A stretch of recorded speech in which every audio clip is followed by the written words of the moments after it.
Welcome to Change It Up Radio here with Paula Shaw. I'm so glad to be with you today in the middle of a very hot month of August, isn't it? Oh my goodness. Yes, we're experiencing some pretty high temperatures in a lot of places, but I'm delighted to have you here on Change It Up Radio with me. As most of you know, I am an author, a speaker, and a life transitions coach. So my work is all about change. I am always about helping people deal with change because the upheaval of change is very hard for humans. We need variety. We need something different and new to happen, but we hate the discomfort of the unfamiliar. And yet life brings us the unfamiliar, doesn't it? It brings us upheaval. It brings us change, whether we're ready for it or not, whether we like it or not. And my guest today is an expert in dealing with change and upheaval. And he's done some amazing things with that change. His name is Cort Davies, and he got a diagnosis 3 years ago of a very rare form of cancer called Malignant Paraganglioma. And it's a very serious form of cancer.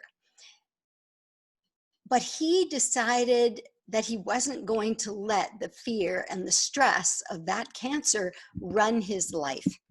And today he is teaching people online how to meditate, how to be in the moment using mindfulness tools and that kind of thing to make life beautiful, no matter what you've been given. And I'm very excited to introduce you today to Cort Davies, who will be coming up in our next segment. So don't go anywhere because you really want to hear this man's story. You know, this whole idea of dealing with upheaval brings to mind something that Elizabeth Kubler-Ross said. And I want to begin reading you a little quote from Elizabeth Kubler-Ross, who most of you know from the 5 stages of death and dying and her work with all of that. What she said is, there are only 2 emotions, love and fear. All positive emotions come from love. All negative emotions come from fear. From love flows happiness, contentment, peace, and joy. From fear comes anger, hate, anxiety, and guilt. It's true that there are only 2 primary emotions, love and fear, but it's more accurate to say that there is only love or fear, for we cannot feel these 2 emotions together at exactly the same time. They're opposites. If we're in fear, we are not in a place of love. When we're in a place of love, we cannot be in a place of fear. So I love that idea. I love the importance of what she's saying. Because as I've said to you many times before on this show, change comes whether we like it or not. And most of the time, change is a good thing because it creates growth. It creates new opportunities for us. But sometimes we're dragged kicking and screaming into that growth and those new opportunities. But when we are dealing with something new that we didn't expect and that we're not really prepared for, that can often create in us a sense of fear. And guess what fear leads to? Stress. And stress, as many of us have heard recently, is sort of the underlying evil that causes so many negative outcomes. I want to first talk a little bit about the 3 kinds of stress that there are. And well, let me give you a definition first. Stress is defined as the brain's perception and response to any demand. So what that really kind of means is that something that causes stress for Joe might not cause stress for Bill. Something that absolutely takes my sleep away might not even rattle one of my friends. Stress is tricky that way. Stress is really situational. And we can't control those things that happen out there, right? But we can control how we respond to them. We can control whether we try to come from a place of love and call on the positive emotions that love creates, like ease and joy and happiness, or we can allow ourselves to go to fear and get into anger and hate and guilt and stress. So many times in my private practice, when I'm working with people who are dealing with the upheaval of change, I hear people say, well, I can't help it. I'm just stressed. I'm just scared. I'm just worried. And what I want to say to all of you today is, I get that. I've been there. I've been through it. But I'm going to beg to differ. You may not be able to help that your initial response was fear or stress. But ultimately, you have the choice whether to stay stuck in that or whether to move on to something better. My guest today, Cort Davies, had the worst kind of fear and stress come into his life when he was given a diagnosis of a cancer that almost always leads to death. It doesn't get much scarier than that. But he made the choice not to go to fear, not to let this stress own his life. And I think it is so important for all of us right now because we're living through a pandemic. We're living through a time in our country when lots of scary things are going on. And yet we still have that choice. Do we come from love? Do we try to help other people? Do we see what we can do to make their lives better? Or do we come from fear? Do we go to division? Do we go to blame? Do we go to those things that are so badly dividing our country right now? I'm choosing love, and I hope you will choose love too. Last night when I was watching the Democratic convention, I felt such an elation in my heart that in so many instances, in so many of the stories that were being told, people who were going through scary stuff were choosing love. They were choosing hope. They were choosing the emotions that come from love. And the emotions that come from love, you know me, I'm an energy psychology gal, so I look at everything from the perspective of energy. The emotions that come from love, happiness, joy, peace, contentment, those emotions are very high vibration. And guess what happens when we project high vibration emotions out into the world? We attract a match. So if you want a wonderful outcome, if you want a positive outcome, put that same energy out into the world through the way you live your life, the way you speak your words, and the way you behave every day. That is going to get you what you really want.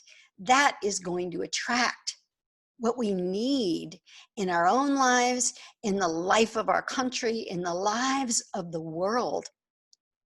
We want to put out this beautiful, high vibration energy of love.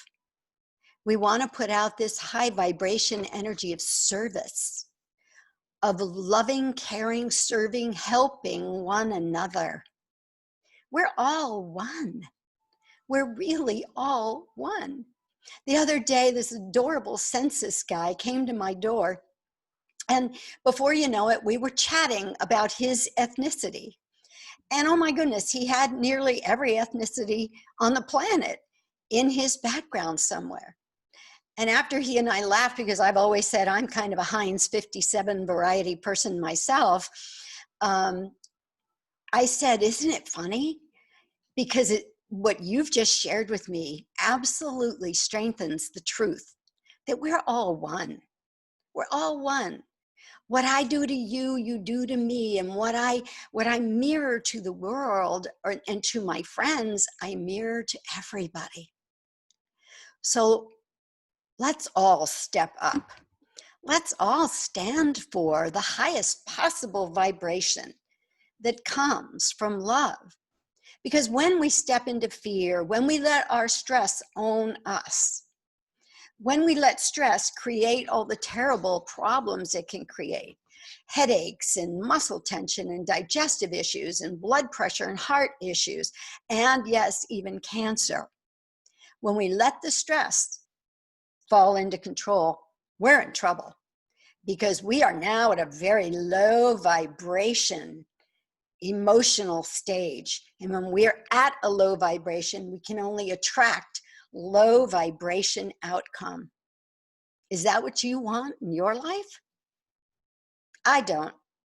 I want high vibration outcome in my life, in the lives of the people I love, and for the people of this country. We all want the best. We all, in our hearts, care. We're humans. We're herding mammals. We love the herd, and we want the herd to do well and be happy. So let's make a pledge today.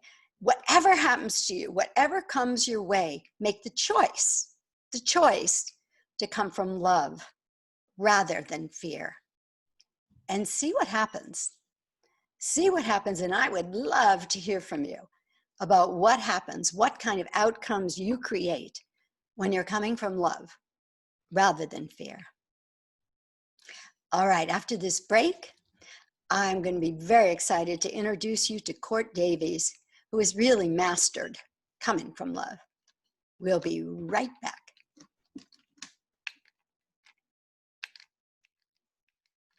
And as you Facebook people know, since you've been with me before, we're not really going to a commercial break right now. All that magic will be done in the studio when I send this recording into the wonderful Todd James, who is my sound engineer. So now I'm going to come back, just like Todd just put in the commercials, but you've been spared. Okay, here we go. Got to remember this time to set my time clock. When I forget that, then I have a moment of panic in the middle of the segment. All right, here we go. Welcome back to Change It Up Radio, here with Paula Shaw. I am very excited about this segment of this show, which, by the way, I'm calling One Habit to Beat Fear. Because at the core of so many of the things that are not working in our life is fear. As we just discussed in the last segment, we're either in love, we're either coming from love, or we're coming from fear. And coming from fear pretty much has no great outcomes. It doesn't create what we'd really like to create.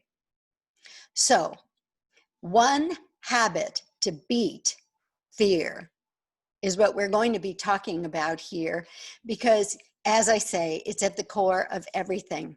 And my guest, who I'm about to introduce you to, is an amazing man. His name is Cort Davies, and let me tell you just a little bit more about him. In 2017, he was diagnosed with malignant paraganglioma. He was given 3 years to live. And instead of folding under that intense pressure of stress of having late-stage cancer, Cort set out on a mission to save his own life. After 9 surgeries, half of his bladder removed, and almost being paralyzed, he realized his biggest challenge was actually his greatest opportunity. He also realized that chronic stress was a major deterrent in healing for millions of sick people, including himself. So he has recently brought all of this to light in a TED Talk, and he's launched a book called One Habit to Beat Cancer, which he wrote with Stephen Sambliss. So without any further ado, I want you to meet this man and hear his story from him. So Cort, please join us. Hi. Hey, how are you, Paula? Thanks for having me. I am delighted to have you. And I'm so glad that you're here with me today, Cort. And may I say, you look very healthy. Well, thank you. I appreciate that. How are you feeling? Because we've told a little bit of the story, but I want you to tell it yourself. I feel great, actually. I went off chemo in June, and the doctors kind of told me the chemotherapy wasn't working, which, believe it or not, was more of a blessing than it was a curse, because I wasn't enjoying the experience anyways. No, exactly. So it was a blessing. And so we're just, I'm searching for new possibilities right now in healing. And so tell us a little bit about where you were, how you found out, how did it change and affect your life when you got this diagnosis? Because one of the things I was bringing up in the last segment is there are basically three kinds of stress. You know, there's that everyday stress that just happens with work and family and that sort of thing. There's the stress that comes from a sudden upheaval, like a negative health diagnosis. And then there's the stress that comes from something huge, like war or famine or a natural disaster. All of those things create stress that's harmful for us and difficult. You certainly went through the second kind of stress where one day your life was one way and the next day it was completely changed. So what happened? What did you do? Well, first off, humans, all those three types of stress you listed all affect the body the same. Just like you said before in your intro, there's something that might keep you up at night and your friend might be able to sleep through it, right? Right. So the fact of the matter is our stress is real regardless of what we're going through. So I don't actually, feel like cancer is a bad type of stress. They're all the same. It's all how you interpret stress, right? Yes. And so I was misdiagnosed for about 5 years. I was going through a lot of pelvic pain and blood pressure challenges, and went to see doctor after doctor and healer and chiropractor and anything you could imagine, right? And no one really figured it out until I had a few ER visits for massive migraines and blood pressure and pain, and I just couldn't function. And so they found the cancer in 2017. And it took them a while to diagnose it because it's a very rare cancer. And where is it exactly located? Technically a lot of places. Okay. They found it in the bladder, but it was on my pelvis, my spine, my ribs. Oh, wow. So yeah, it's a good amount of places. If you saw my PET scan, it'd be very interesting. My doctors don't really understand how I'm walking right now, but really? But I am paddleboarding and bike riding, so Wow. Clearly not. I technically have a broken back. My L4 is broken, and I don't feel anything. So that's a good sign. Wow. Oh my goodness. And it's such a tribute to the belief that I hold so strongly that it's all energy, and how we feel about our energy, how we work with our energy is the most important thing that we do. The most important. I remember once I was working actually in my private practice with a chiropractor, and I'd met her in my exercise class. And when the teacher would say, all right, walk the room, we'd all be walking as fast as we could. And she was limping. And I walked up to her and I said, you are not a very good advertisement for what you do. Maybe you need to come and see me. And what we ended up doing was we found some limiting beliefs she was holding on to. And when I helped her release those, the spur, whatever it was in her hip, I believe it was a spur, was still there, but the pain was not. So you apparently have found a way to live your life so that the cancer may be showing up on the scans, but it isn't owning you. Yeah, for sure. Wow. That is so great. So what are some of the things you've done that allow you to be paddleboarding and bike riding and living your life from what looks like a very healthy body, just looking at you? Mhm. Yeah, people see me and they can't believe that, you know, my body is sick. I don't even say I'm sick. I say my body. You know, I separate the two I love that. That's great. because I'm not sick. I'm Yeah. whole, you know. Yes. So it's interesting. This journey started in 2010. I went through a bankruptcy during the economic downturn in San Diego. Remember the real estate market in 2009, 2010. And Yes. so I got into, you know, self development, you know, really discovering who I was. And it kind of prepared me for this cancer diagnosis. In Mhm. fact, I don't know how I would have handled it had I not been through training myself and preparing myself and really preparing myself for understanding that we have no control over anything except our interpretation of the events that happen in our lives, the Mhm. perception of the events, right? That's the only control we have. Right. You know, so we can take hold of our destiny as long as we, you know, perceive that everything is helping us and nothing is really defined as bad or good. And that's when life changes. When, you know, when you kind of realize that, you know, I kept on going to the doctor's office and I kept on getting bad news, bad news, bad news. Tumor's growing. We're gonna have to put you on more medicine. This medicine's not growing. You owe $50,000 in medical bills. Just, you know, just pile up, pile up, pile up, pile up. And so I was interpreting all that as bad. And so one day I just turned it around and said, okay, I'm just going to interpret everything as something that's serving me, something that's helping me, right? Something that's pushing me towards something, some kind of greater purpose or cause. And now I can go into the doctor's office and laugh and smile and be like, oh, whatever, you know, stage 4. I mean, what does that even mean? You Yeah. know? Yeah. You know, I was sharing with you, Cort, that I have a friend. His name's Gregory Mascari. And on New Year's Eve, he got a stage 4 lung cancer diagnosis. And by April, his tests came back, no cancer detected. Wow. Because at no point did he ever accept that that was going to end him. And he Mhm. sought out many different kinds of treatments. And I'm excited for you two to meet, actually. But I think in his own mind, like you, he decided to perceive this as a challenge, but not his end. Mhm. I think that's huge. This comment you made about the perception being critical is critical. You know, I mean, that's so important because what is our life anyway, except how we perceive it?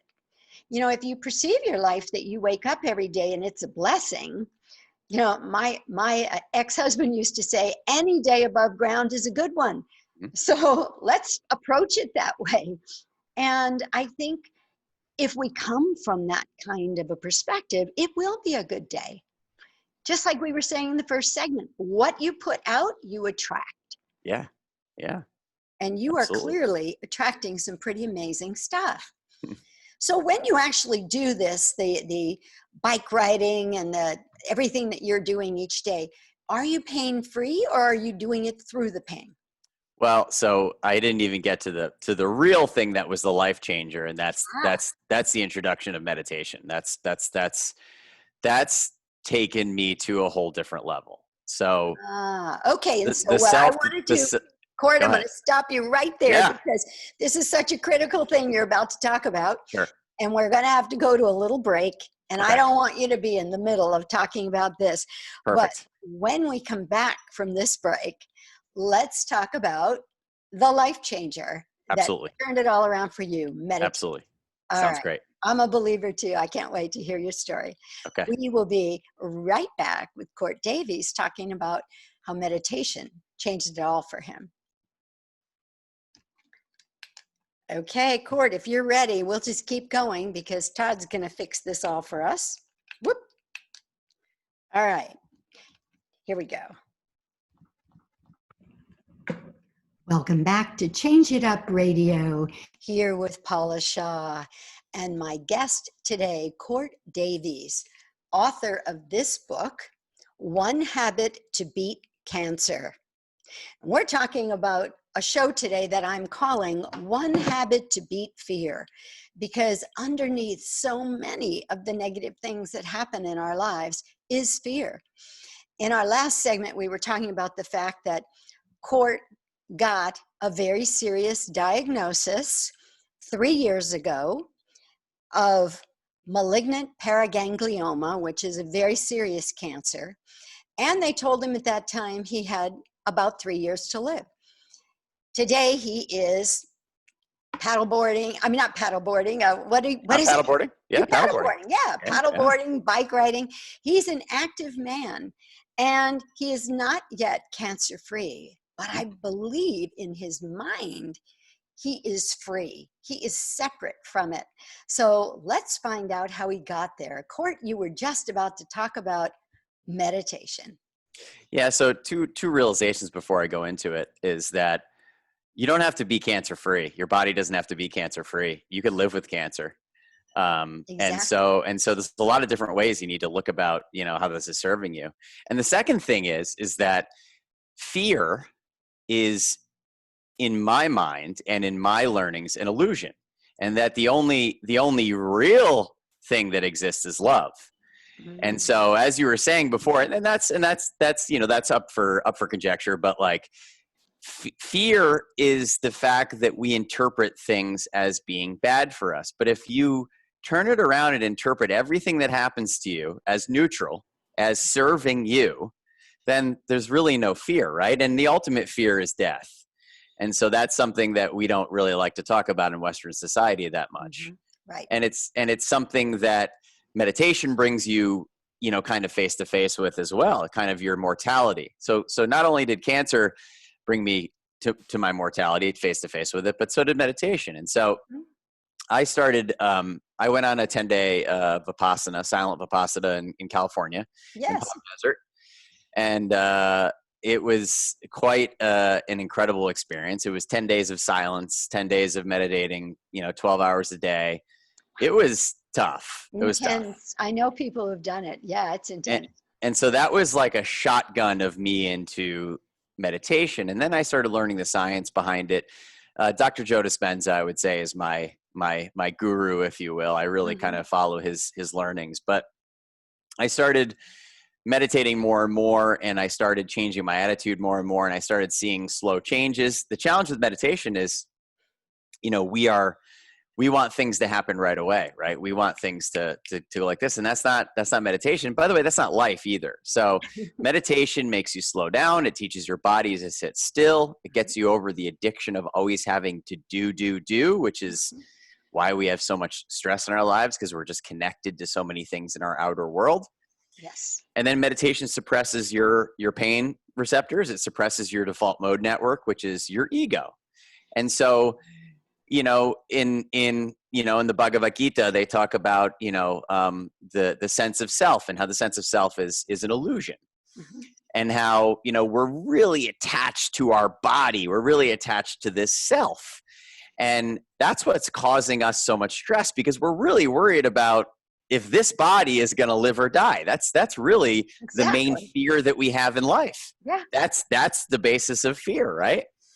And so meditation suppresses that. Meditation suppresses that feeling. The more you do it, the more you realize, wow, I'm a child of God. I am completely connected with humanity. And, it's not to sound that meditation has to be this spiritual, hippie, mystical journey, although for me it has been.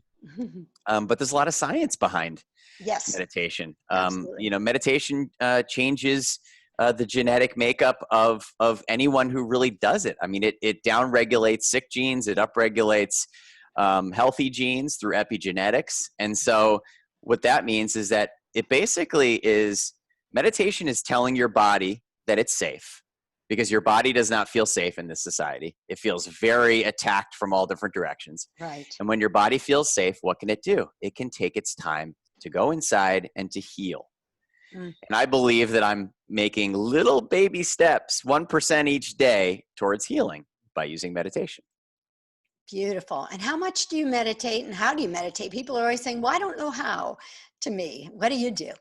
Well, so interestingly enough, I teach a class now. I teach 2 classes online, one for cancer patients and one for just anyone who wants to come. I teach meditation classes because a lot of people are asking me that same question. Yeah. And so for me, I do quite a lot. I do between 3 and 4 hours a day. Mm-hmm. Now, I don't want that to overwhelm you because I didn't start at 3 or 4 hours a day. I started at 15 minutes a day. I started at 20 minutes a day, right? Mm-hmm. But I like to do guided meditations. I do guided meditations with an eye shade and with ambient music with no vocals. Or you can do guided meditation. Like I have guided meditation Dr. Joe Dispenza does. You can do it on Calm, on any of those apps. But the reason I close my eyes out and my ears is you want to take your senses away. You want to have less sensory perception. Because when you have your eyes blocked and your ears blocked, you can go internally a lot easier. So a lot of people can do it in silence. That's great. But if you're going to begin, I would suggest, shading your eyes and listening to ambient music so you can get into that trance, so you can go internally and so you don't have the distraction in the outside world. Mm-hmm. I totally agree. My biggest challenge in the morning is coming out of my meditation because Yes. it feels so good. Agreed. When I'm in there, I have to set an alarm because I'd be there all morning. But I do have some clients who just say, I can't sit still. I just can't do it. And so for them, I suggest starting with maybe Tai Chi or Qigong, which is a movement meditation. Or, just maybe reading. I love A Deep Breath of Life by Alan Cohen. There are all these beautiful little wise sayings or thoughts that you can maybe just read and dwell on. Just sit quietly and dwell on those. And hopefully, once you get into that sort of a habit, it becomes easier to do the kind of meditation that you're talking about.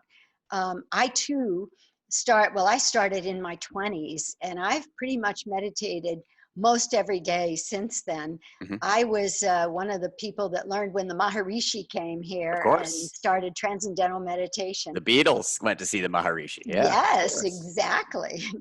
And God bless him, for coming and doing what he did. And of course, here in San Diego, we are very blessed with the Self-Realization Fellowship that Paramahansa Yogananda started. And I'm currently rereading Autobiography of Yogi. And I just finished it. The other day. My second reading. It's one of my favorite books ever. Oh my God, isn't it amazing? It is. It really is. I can't highly enough recommend that book to everybody. Even if you think, oh, well, I don't know anything about her. I'm not a Sanskrit person. I don't know about the Indian religions. You don't have to. This man was an amazing storyteller. And in those stories, you learn, just like you learn reading stories and parables in the Bible and other books of wisdom. Incredible, incredible man, incredible wisdom. So let me have you tell people if they want to join one of those classes you talked about that you're teaching online, what do they do? So all you need to do is go to my Facebook page, which is at Cort Davies, CortDavies. At Cort Davies, okay. Yep. Or you can search out the private Facebook group that does the meditations, which is Meditations and Mindfulness with Cort Davies. Okay. And just ask to join, and I'll let you in. And it's very organic. Sometimes we have 10 people show up, sometimes we have 50 people show up, and it's been great. It's been awesome. And how often do you meditate with that group? Every week. We do a Tuesday and Wednesday night class. Okay, great. And what time and in what zone? 8 p.m. Eastern. So it's 5 p.m. Pacific, which works out for a lot of Pacific people too. That's true. Yeah, that's kind of like right after work and when we desperately need some time to wind down. Exactly. So the Facebook page is at Cort Davies Meditation, did you say? So the Facebook page is at Cort Davies, or the group, there's a meditation group, which is Meditation and Mindfulness with Cort Davies. Perfect. And of course, we will have all that in the show notes. Yeah. And I did forget to tell people at the very beginning, if you want to learn more about this show, if you want to see the show notes on Cort when we're done, that's all available on changeitupradio.com. That's changeitupradio.com. And if you want to learn more about me and my work, then you can get that information on paulashaw.com. So I think we are getting very close to needing to take a little break here. And then when we come back, Cort, let's talk a little bit about your TED Talk and about the work that you're trying to do right now to help other people in a similar situation to yours, because Absolutely.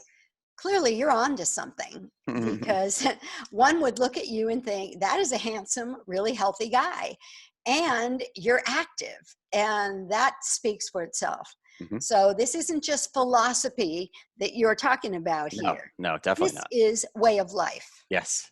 Yeah. So when we come back, we're going to talk to Cort a little more about the way of life that's allowing him to live so fully in spite of the fact that he still has this cancer diagnosis, and his doctors are pretty much dumbfounded about why he looks the way he looks and can do the things he does. So that's what we all want, to dumbfound our doctors and to be able to live our lives as fully as we can. So when we come back, let's talk more about that. We will be right back. Okay, whoops. Okay, Cort, if you're ready. And anything else that we Just gonna take a haven't sip of yet? water. I know, me too. I'm ready to do the same thing. To our live stream viewers, I had to turn my fans off for sound purposes, and it's pretty darn hot today. So Yeah. if I'm getting glistening, if Cort's getting glistening, you know why. we're waking here. We're waking. All right, let me scooch my squeaky chair. Here we go. All right. Okay, Cort, ready? Mhm. Here we go. Welcome back to Change It Up Radio with Paula Shaw and my guest today, Cort Davies. If you're just joining us, you need to go back when we're done and listen to this whole show, because this man 3 years ago was diagnosed with a very serious cancer that they said would probably be the end of him in 3 years at the longest. And today he is paddleboarding and he is riding a bike, and if you look at him, he looks very healthy. And we've been talking about what he did with his life to turn that situation around, to not let the cancer become his life, but to live his life with the cancer. So, Cort, in our last segment, we talked about meditation, and you gave the information, which we'll have you give again at the end of the show, of how people can join your online meditation classes. Yes. Which I believe you do at a very small cost or no It's free. cost. It's It's free. free. That's a It's very free. small cost. It's a very small cost. Okay, so in spite of the fact that you had something happen that really does a lot of people in, makes them want to just go to bed, pull the covers over their head, go into a deep depression or terrible anxiety and fear, you decided instead to try to live your life from a place of gratitude, Mhm. from a place of mindfulness, of just being present in every day. Mhm. And one of the tools you just discussed with us was meditation. And I think probably one of the other things that you have done, certainly you've done many things to bring purpose into your life. You wrote this book, One Habit to Beat Cancer. You created this book with Stephen Samblis. You've done a TED Talk. Let's talk a little bit about that, and what are the dreams right now of Cort Davies? What do you Sure. want to do in the world? Sure. So I will start off by saying, when I was diagnosed, I did put my head under the covers. I did cry. I did freak out.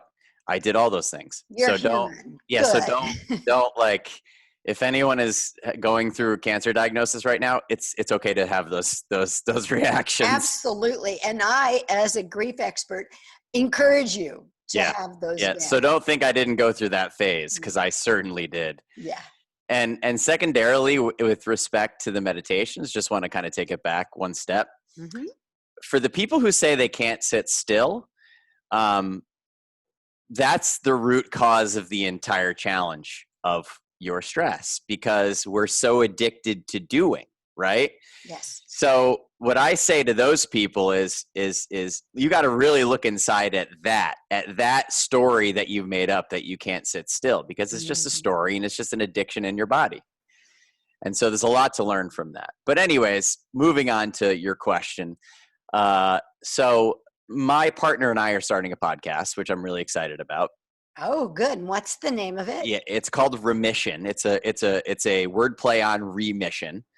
And so remission actually stands for new mission. So basically it's interviewing people and healers like yourself that help people go from the worst thing that ever happened to them to the best thing that ever happened to them. Because there is a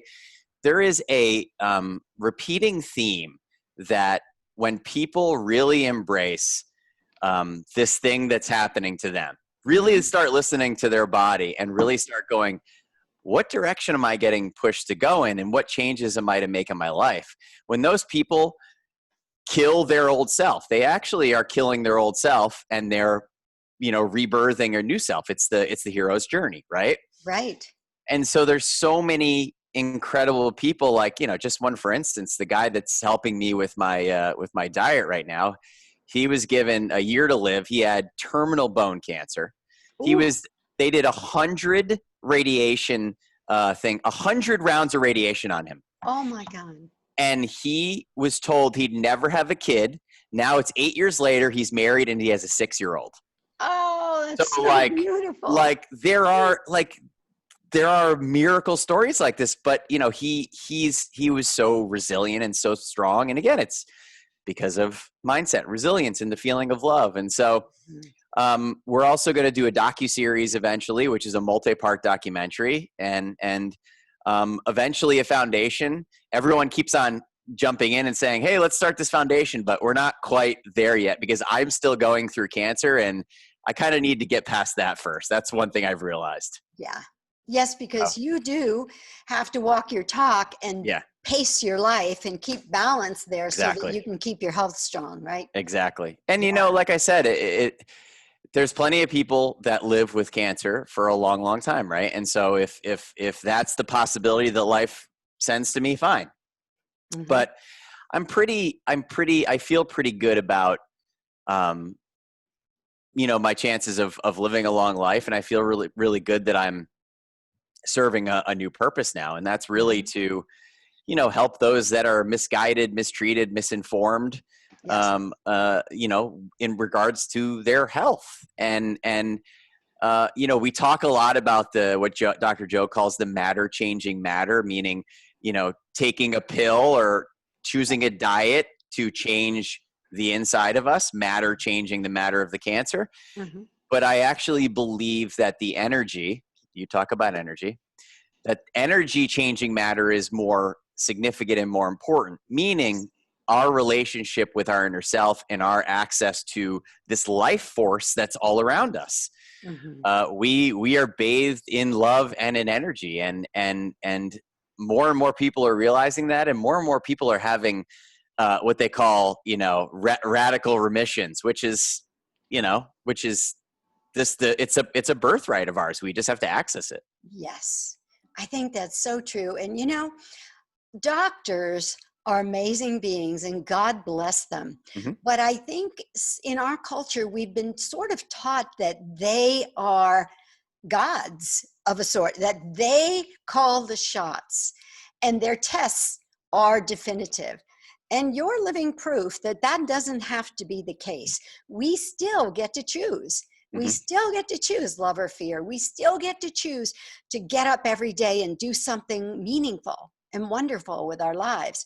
And when I first saw your story, that was what really impacted me most. That yes, and I love it that you made the point that you walked through the human emotions, because yes, we've got to do that. We're humans. But then you stepped back and took a look at How do I want to feel? How do I want to live my life? What can I do to serve others?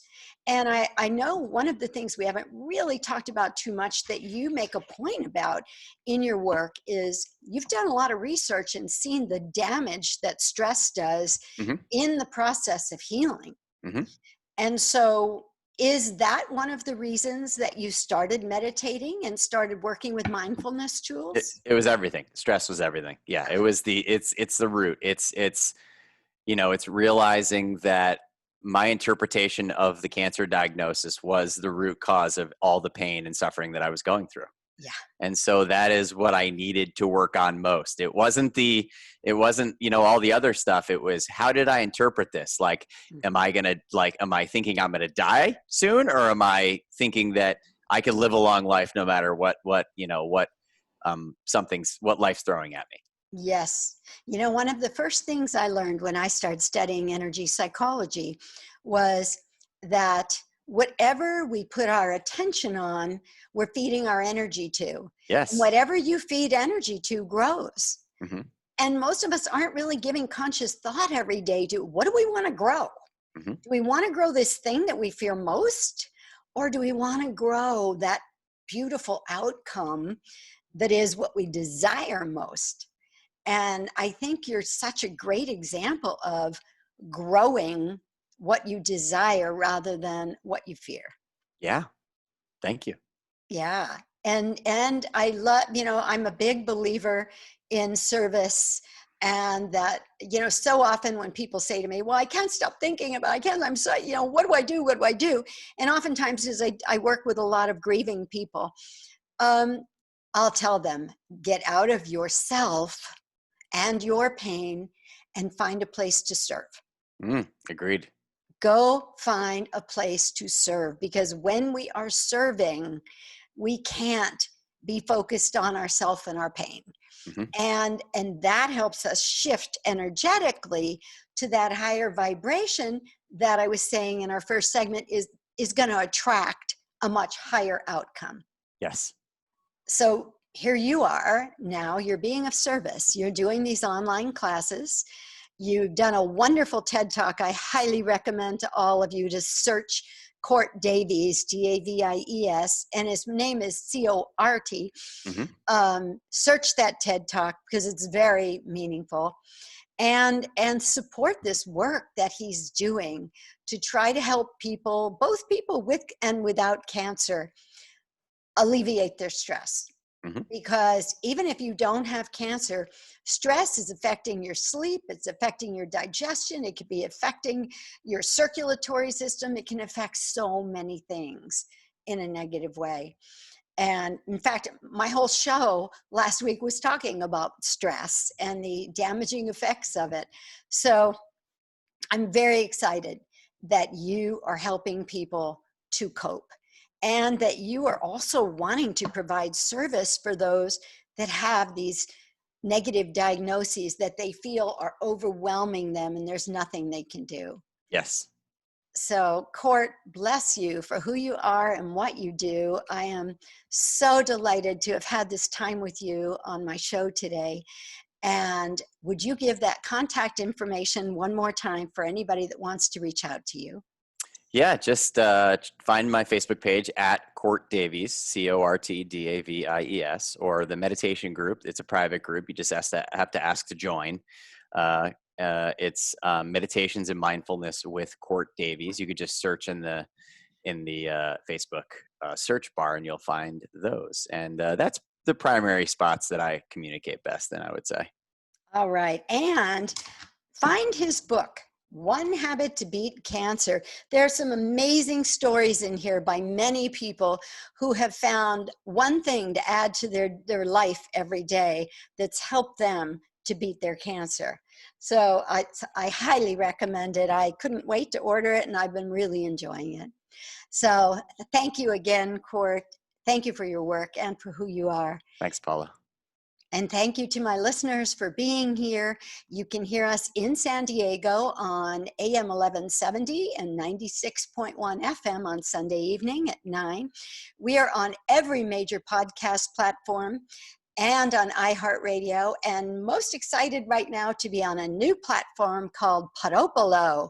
Download it on your phone. There's gaming and there's all kinds of cool things going on with Podopolo.